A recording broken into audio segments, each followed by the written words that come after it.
요즘 인공지능 AI가 글쓰기나 뭐 이야기 만드는 방식까지 바꾼다는 얘기 많잖아요. 그래서 오늘은 저희가 AI 스토리텔링의 새로운 지평, 이 관련 자료들을 좀 깊이 보면서 이 변화를 한번 제대로 파헤쳐 보려고 합니다. AI가 이 창작 과정에 어떻게 들어오고 또 이게 당신에게는 어떤 의미가 될지, 뭘 요구하게 될지 같이 좀 보시죠. 네, 맞아요. 이 자료들을 보면 특히 흥미로운 게 GPT-3나 달레이 2 같은 기술들인데요. 이게 그냥 글 쓰고 그림 그리는 걸 넘어서는 것 같아요. 방대한 데이터를 학습하니까 예를 들어서 뭐 전혀 예상 못한 역사 속 인물들의 연결고리를 찾아낸다거나 아니면 과학 데이터를 가지고 꽤 설득력 있는 미래 시나리오를 그린다거나 뭐랄까 창작의 재료 자체가 달라지는 거죠. 재료 자체를요? 네.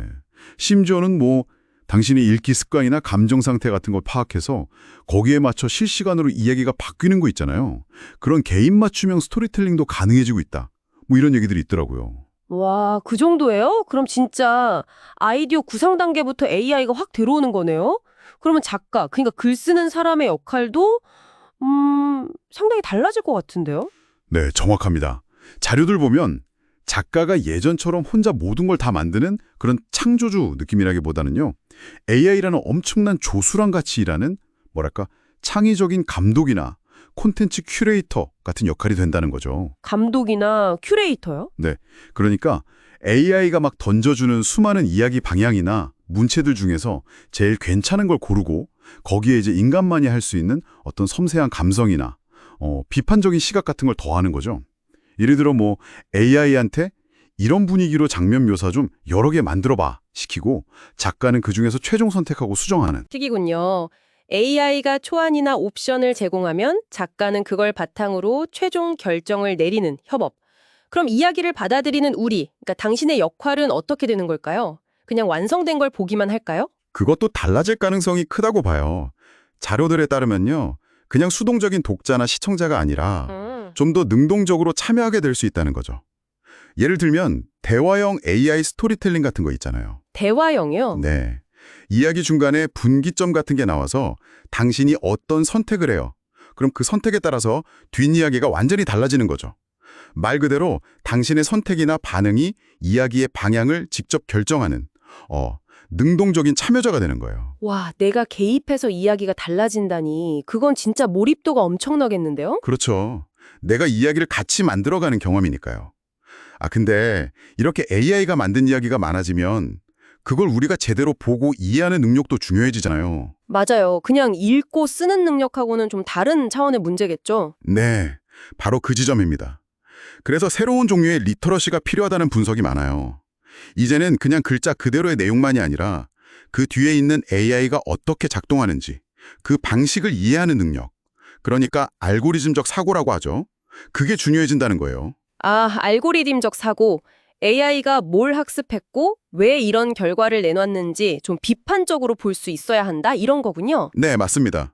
그리고 그 기반이 된 데이터가 뭔지, 편향은 없는지 같은 걸 따져보는 데이터 해석 능력도 당연히 필요하고요. 또 AI한테 내가 원하는 결과물을 잘 얻어내려면 어떻게 질문해야 하는지, 즉 프롬프트 작성 능력이나 AI 결과물을 평가하는 능력도 중요해지겠죠. 그렇겠네요. 그리고 또 현실적인 문제들도 있을 것 같아요. 네, 당연히 있죠. 예를 들면 AI가 만든 이야기나 그림, 이거 저작권은 누구한테 있냐, 이런 문제.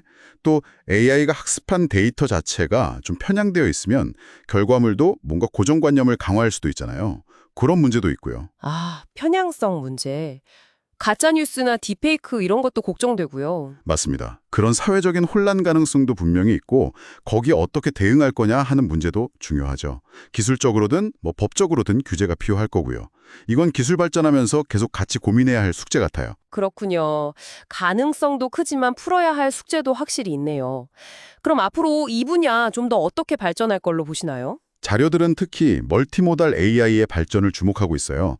텍스트뿐만 아니라 이미지, 소리, 영상 이런 여러 종류의 데이터를 AI가 한꺼번에 이해하고 또 생성하는 거죠. 텍스트, 이미지, 소리 다 합쳐서요? 네, 그렇게 되면 훨씬 더 복잡하고 풍부한 형태의 스토리텔링이 가능해지겠죠. 상상만 해도 대단하지 않나요? 만약에 AI가 인간의 감정까지 더 잘 이해하고 표현하게 된다면 정말 감성적으로 깊은 교감을 나누는 그런 이야기 창작도 가능하지 않을까 기대해 볼 수도 있고요. 네. 정리해보면 AI는 이제 스토리텔링 분야에서 정말 강력한 도구이자 협업 파트너가 되어가고 있는 것 같습니다. 그러면서 작가와 독자, 그러니까 창작자와 수용자 모두의 역할이 바뀌고 있고요. 우리 모두에게는 AI가 만든 컨텐츠를 그냥 받아들이는 게 아니라 비판적으로 이해하고 잘 활용하는 새로운 능력이 요구된다. 이게 오늘 살펴본 내용의 핵심인 것 같네요. 문제들에 대한 고민은 계속 필요할 거고요. 하지만 중요한 건 AI가 결국 인간의 창의성을 대체한다기보다는 우리의 상상력을 더 넓혀주고 표현력을 더 키워주는 그런 도구가 될 가능성이 크다는 점인 것 같아요. 결국 이 기술을 어떻게 쓸지는 우리 인간에게 달린 거겠죠. 네. AI가 만드는 이야기가 점점 더 정교해지고 정말 우리 셈 가까이 다가오고 있는데요. 이 시점에서 한번 생각해 보시면 어떨까요? 앞으로 당신이 이야기를 읽고 보고 즐기는 방식은 어떻게 달라질 것이라고 예상하시나요? 이 질문을 마지막으로 남겨드리면서 오늘 이야기는 여기서 마무리하겠습니다.